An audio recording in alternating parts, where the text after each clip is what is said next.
Hello and welcome to episode 9 of Tall Guy Talks Travel with Rick Doherty. I'm your host, Rick Doherty, and today I'll be talking with my wife, Courtney, about two great festivals happening right now at theme parks in the Orlando area. First, we will take a look at some more offerings from A Taste of Epcot International Flower and Garden Festival.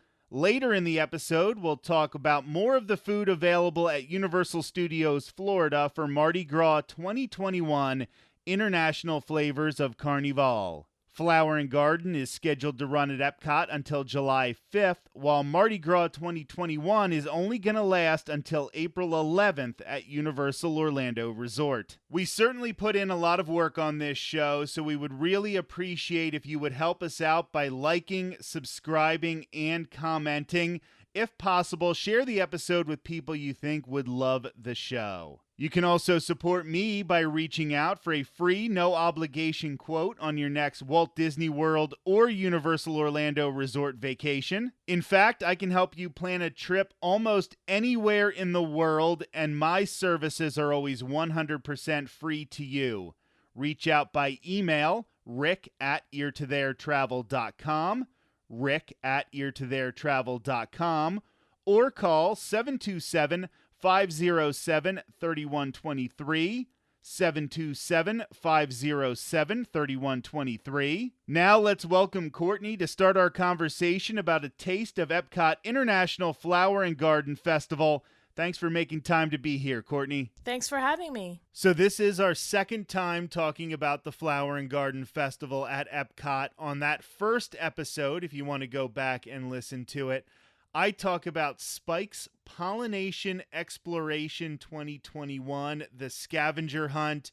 If you want to learn a little bit more about that, it is going on for the length of the festival. You can go listen to that previous episode.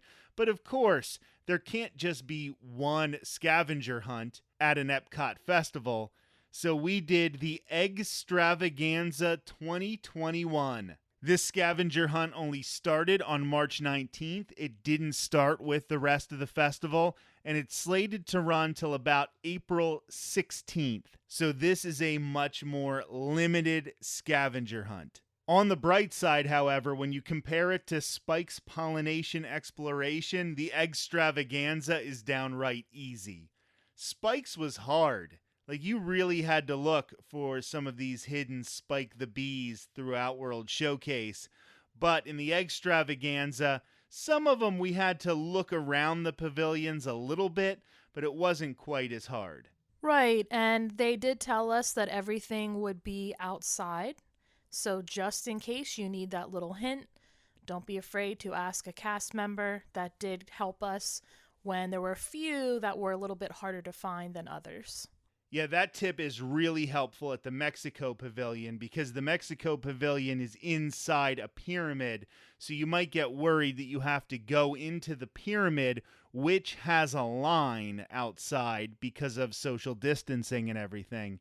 But they have the egg for the Eggstravaganza at the Mexico Pavilion outside. I won't tell you exactly where it is, but it is outside of the pyramid. So the point of the scavenger hunt is fairly simple. There are 12 eggs, and these eggs are a little bigger than you might think. They're even bigger than a football, I would say. Based on 12 different characters. They have Mickey, Minnie, Donald, Daisy, the White Rabbit from Alice in Wonderland, Thumper, Figment, Pluto, Chip and Dale, and Goofy. Plus, and we are not in the age demographic for this one, so we had to look it up, but it's Perry the Platypus from Phineas and Ferb. And you can find these 12 characters, one at each of the 11 World Showcase pavilions, and one of them is also at the World Showplace building. When you find the egg, you peel off the sticker for that character, and you put it on the corresponding location where you found the character. Super fun. It is good for the entire family. It says that it is ages 3 and up to do this. Like I said, it's not as hard as the Spike the Bee scavenger hunt for Flower and Garden. There will be some that aren't easy. For the most part, I think you'll be able to do this, especially if the whole family contributes. The map is $7.99, and if you're an annual pass holder, you can use the discount. When you've finished the egg extravaganza, you're rewarded with a plastic Easter egg featuring a Disney character. We actually ended up doing it really, really late in the day, so by the time we went to redeem our map, there were only 2 plastic Easter eggs left, and they were Chip and Dale. So luckily, everybody who's listened to the podcast for a few episodes by now knows I absolutely love Dale, so I was happy. The egg features Dale wearing like a 20s style barbershop quartet outfit. Maybe he's dressed like one of the Dapper Dans. And then you can open it, and inside it's hollow, so that if you want to use this for an Easter basket or something like that, for the kids to do a scavenger hunt back at home, you could put this in an Easter basket. You could hide it somewhere in your lawn or somewhere throughout the house. It's really fun. Or you can be a grown adult and put it on your desk in your home office. That's what I'm choosing to do with it. But overall, Courtney, I would say this is a really fun event, sort of an excuse to get people to look around World Showcase and explore the pavilions a little more. Right, I think any of these scavenger hunts are really great that way. This one isn't so much exploring the pavilions and going very deep within, but it's definitely fun. I would say when it comes to exploring the pavilions, you really need to do it a little bit more in Italy and the United Kingdom, and also a little bit in Canada. All the other ones are pretty easy. Those are the 3 that are any sort of challenge whatsoever. Now let's move into really the best part of the festival, which is the food. I kicked things off at the Honey Bistro booth. This is Showcase Plaza near Travelers Cafe. I got to try both of the non-dessert offerings at this booth. Both were great. The first thing was a Tupelo honey and sweet corn spoon bread. It had some jalapenos, bacon, a house-made whipped honey butter. This was really good. It was sweet, but not too sweet. The jalapenos were just there, but not really spicy at all. And then the lavender honey mustard marinated chicken flatbread. It was good. It was a little different than what I thought it would be. Maybe I thought it would be somewhat more flavorful. It had whipped honey ricotta cheese, marinated vegetables, and a lavender goat cheese. The goat cheese definitely gave you those bites of wonderful cheesy goodness. Next up, Rick checked out 2 items at the Trowel and Trellis booth, Showcase Plaza once again, near Disney Traders this time. And 2 items he had were grilled street corn on the cob with a garlic spread and Impossible sausage and kale soup. What did you think of these 2 items? So I know a lot of people really love this grilled street corn on the cob with savory garlic spread, and I enjoyed it. I just thought it was okay. The garlic flavoring wasn't quite as strong as I was expecting. I was thinking it was going to be a little more intense and more where you get the flavor. Luckily, it was very good street corn, but basically you're just eating street corn with a very, very slight hint of garlic. Now, on the other hand, the Impossible sausage and kale soup was great. I didn't expect something that was kale soup to be this good, but it was really spicy. It was really flavorful. It was one of those dishes that sort of makes your tongue tingle just enough that it lets all the other flavors in. I really liked this.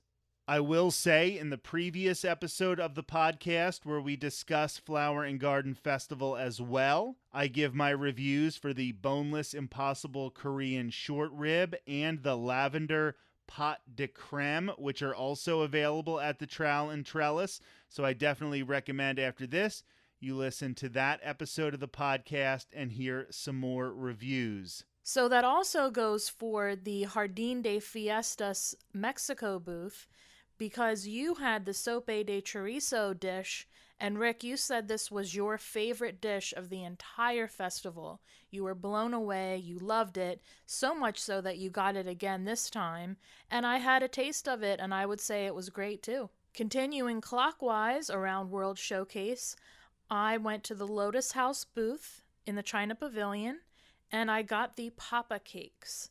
These are potato cakes filled with shrimp and water chestnuts, served with a house-made strawberry sauce. These sounded so interesting to me because of pairing a sweet sauce with something savory. It turns out that this was not super savory, but I really enjoyed it. I would liken it to maybe a crab cake, but instead of crab, you have shrimp and you have the potato binder. And then when you pair it with the strawberry sauce, just loved it. I would liken it to maybe a duck sauce.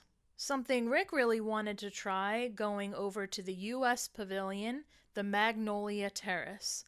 Here was a pecan cake with maple whipped cream. I had a bite of it, and boy, was it delicious. Rick, you want to tell us what you thought of it and describe it a little bit? So after I got this, I posted a picture of it on Twitter, and one of my friends asked, so is that ice cream or whipped cream on top of the pecan cake?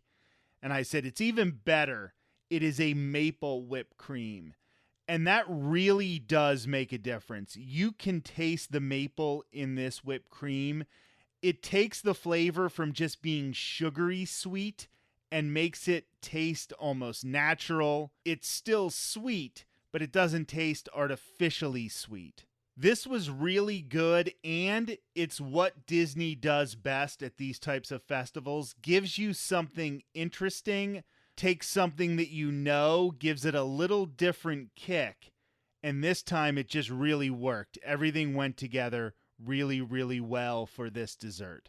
Now, Courtney also wanted to try something that was maybe a little bit too adventurous for me. At Hanami in the Japan Pavilion, she got the Frushi, strawberry, pineapple, and cantaloupe wrapped in sweet rice and pink soy wrap, served with whipped cream, drizzled berry sauce, and toasted coconut. It looked beautiful. I just don't know how I feel about mixing fruit and rice. So, Courtney, what did you think about this? Right. I liked it. Some of the friends that were with us who also had this dish thought it was a little strange to have the rice with something sweet.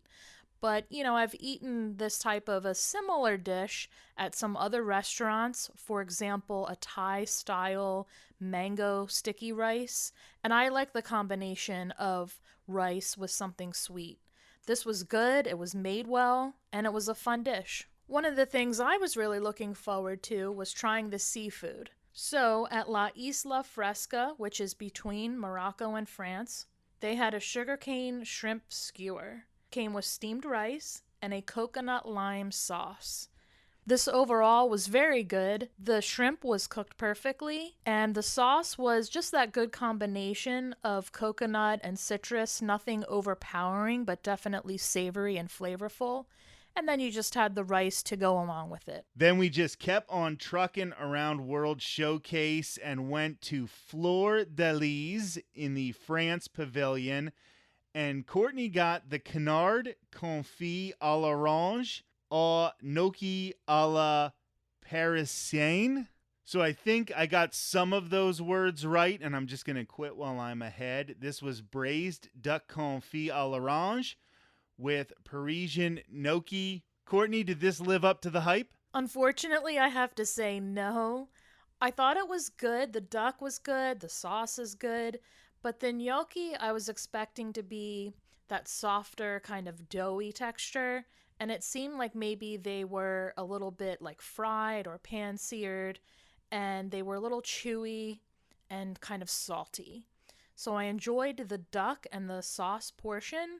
The gnocchi was just a little strange for me. Now, something at Fleur de Lis that did 100% live up to the hype. It's the beignet. It has a really long name where whoever at Disney was deciding what to name these things really wanted to show off their high school French classes. But it's a beignet. Essentially, it was a creme brulee donut. Perfect. You will want to get this. And I'm going to say this as well. There are days that they run out of this. It's so popular. So you might want to make this an item you get early in the day. Heck, it would be a great breakfast. So just get the beignet at Fleur de Lis in the France Pavilion. You will not regret it. It is so, so good. Here's a little bit of a funny story. So I was assuming that Rick was going to give me a bite of his beignet and share a taste of it. And he loved it so much that we were kind of fighting over it. And he just had to have the entire thing. But my friend was getting full and I shared a bite of hers and it was really, really delicious. So before everybody jumps all over me in the comment section, I just want to say a couple of things in my defense. When Courtney got into the line at Fleur de Lis, I asked her to get me a beignet. I assumed that if she wanted one, she would have gotten one, especially because I am a vegetarian. So if you'll notice, most of the things Courtney gets, I can't have a little bit of them.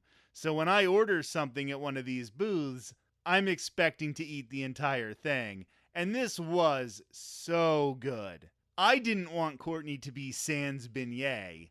I just wanted us both to have a beignet because I wanted to enjoy the whole thing. Just in my own defense. Next, we went into the World Showplace building, and at the Festival Favorites booth, we got watermelon salad, which came with pickled onions, feta, and balsamic reduction, as well as the fried green tomatoes, with a blue crab fennel salad, remoulade, and smoked paprika oil. We also stopped at the Cider House booth there and got a house-made potato and cheddar biscuit with salmon tartare. So, Rick, the watermelon salad was for you. What did you think of it? Yeah, I really liked it, which was kind of a surprise because I'm not usually a big fan of mixing cheese and balsamic vinegar with fruit. But this went really, really well, and it just kind of tasted like a salad. It was the perfect thing to be getting kind of in the late afternoon when you're a little hot, when you're looking for something refreshing. This definitely hit the spot in that situation. I really enjoyed the fried green tomatoes. They're a little bit sour, which might not be for everyone. I enjoyed it. And then the crab was very fresh. Everything was flavorful. That remoulade sauce with it just really gave it another dimension of flavor. I really enjoyed this. Then the potato cheddar biscuit with salmon tartare. So once again, as I've said, I'm a seafood fan. This just was a little bit bizarre. I'm not really sure how else to describe it, but to say that it was a bizarre flavor.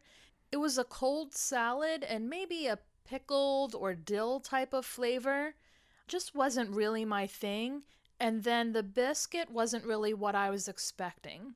It was very dense, and then I was expecting it to be maybe a warmer, flakier, maybe buttermilk texture, and it just wasn't that. So it was a miss for me. And that is a very kind review compared to some of our friends who were with us who absolutely hated it, took one bite, and threw it in the trash.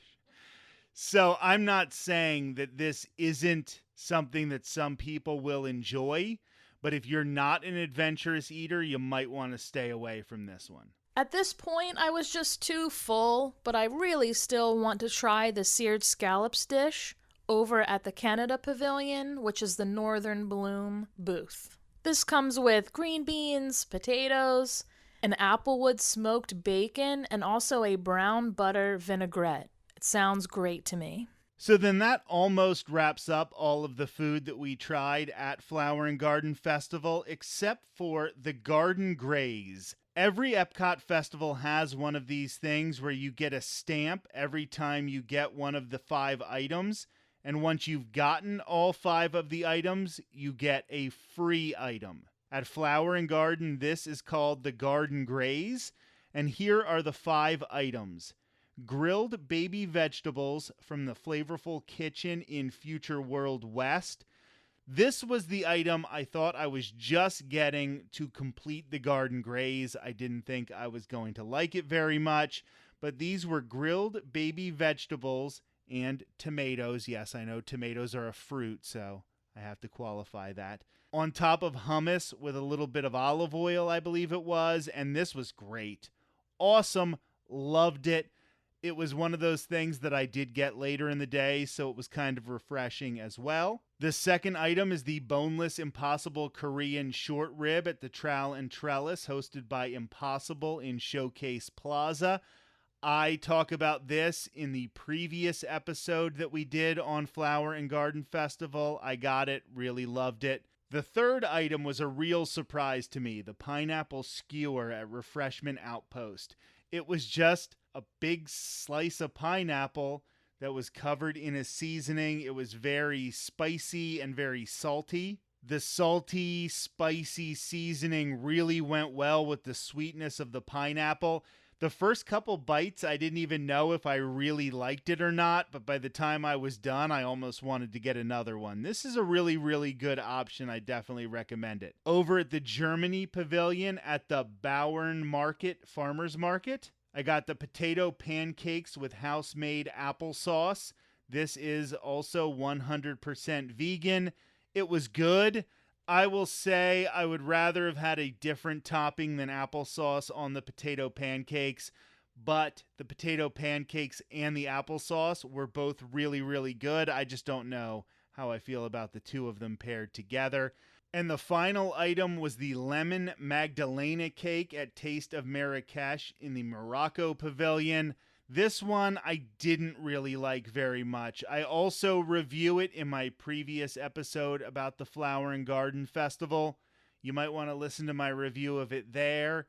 It's fine. It's just not one of the better dishes that you can get, especially dessert dishes. The only way I would really recommend it is if you also want to complete the Garden Graze. And you might want to do that because at the end, we got a citrus Dole Whip for having completed the Garden Graze, and the fact that we got all 5 of the stamps. I'm not going to lie, that was a really nice way to end the night, enjoying that citrus Dole Whip. It even came in a special cup.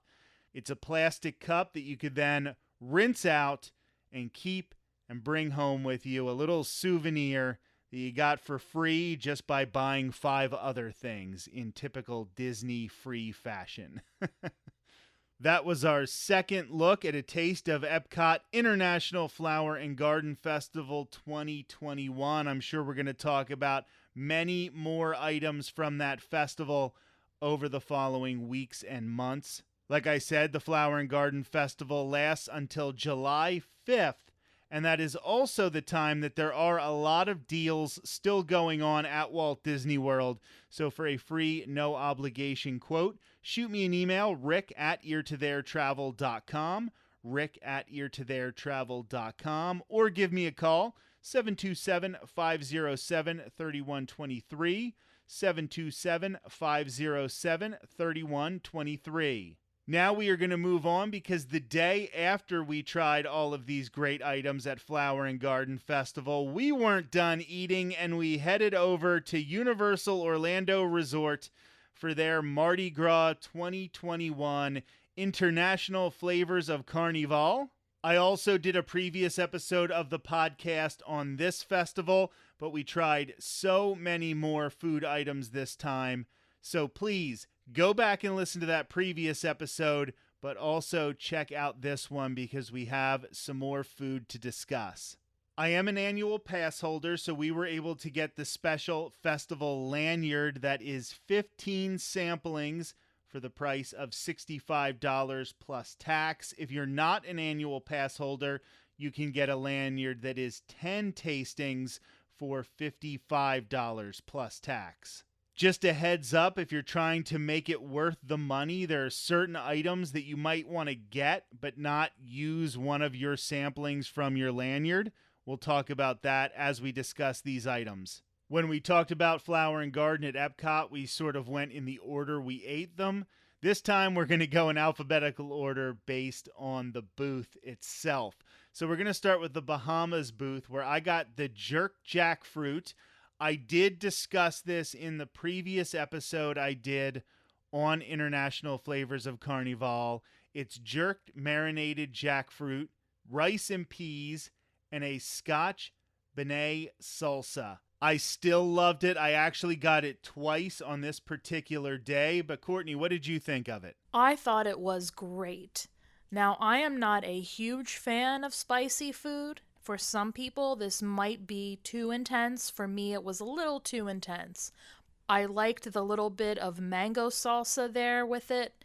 The hardiness and meatiness of the jackfruit really felt like a chicken texture, so you weren't missing that part of it. Overall, a great dish. And obviously, this is one of the vegan options at Mardi Gras 2021 at Universal Studios Florida. When Courtney talks about it being spicy, I feel this is more of a pepper flavor, almost like it just has a lot of black pepper, but not anything like a really, really spicy cayenne pepper or something like that. It makes your tongue tingle without burning the inside of your mouth. I think it's really, really good. Another booth that I had to hit again this time at Mardi Gras 2021 was the Belgium booth. The Belgium Liege waffles for $4.49. So these are on the cusp of not being worth it if you're using your lanyard. We actually just decided to pay for these out of cash because you still get the annual pass holder discount on all of the items depending on what level of pass you have. So we used my pass to get the discount on this, and it was better than wasting a sampling on our lanyard. Sweet Liege waffles with strawberries, whipped cream, and chocolate. And we got the Brussels fritas with roasted garlic veganese. These were $3.99, so we also paid for these in cash. Crispy seasoned fries with 3 different dipping sauces that have hard names to pronounce, so I'm not even going to try. But these are great, right, Court? Oh, definitely. It was a great way to start off our day. We kind of had it as a breakfasty, brunchy type option. The waffles were sweet, but not overly so. Very, very tasty. Loved it. The fries were kind of sneakily very good. The garlic mayo or veganese was everything you want it to be. Then one of the sauces reminded me of kind of a curry style sauce. And the third sauce was maybe a mixture of a salsa and a mayonnaise type of dipping sauce. We really enjoyed these, especially the salsa kind of sauce and the garlic sauce. And right by the Belgium booth is the Canada booth. And here we just let our sweet tooth take over. We got the Nutella donut, which is vegetarian, a fried sweetened dough, Nutella sugar, and chopped hazelnuts, and the maple donut, which is vegan, which is a fried sweetened dough, cinnamon sugar, and maple syrup. These donuts are both $6.49 a piece, and you would think that seems like it's really, really expensive for a donut, but when you get it, it's almost like a pie-sized donut. They were huge. I don't know if I would have gotten 2 of them if I knew how big they were. And they were just really tasty. I mean, you can't go wrong with a donut, right, Courtney? Absolutely. Great donut. Your sugar, cinnamon, and the Nutella spread, just a little, right layer amount of that, and the chopped hazelnuts. Yeah, this was a big hit for us. At the Columbia booth, I got the queso arepas, which is a vegetarian option. It's $8.25, so this is definitely a really good use of a sampling punch. It's cornmeal cake filled with white shredded cheese, mayo ketchup, and cilantro. I loved it. This was a really, really hearty dish. The cornmeal cake was a little bit heavy, obviously getting those cheeses and those different sauces.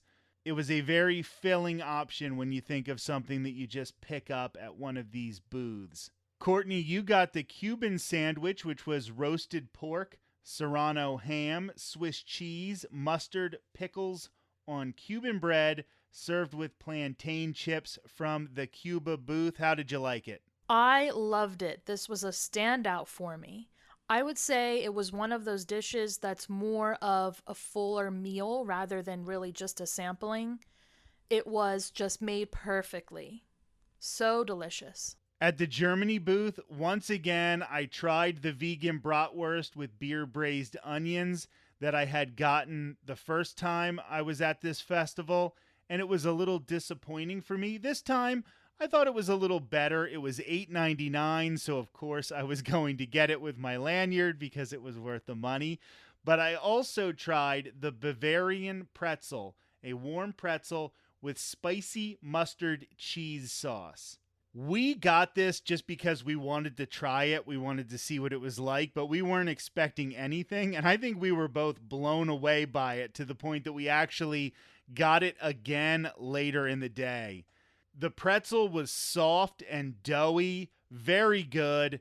The spicy mustard cheese sauce was just great. I adore this dish. I completely agree.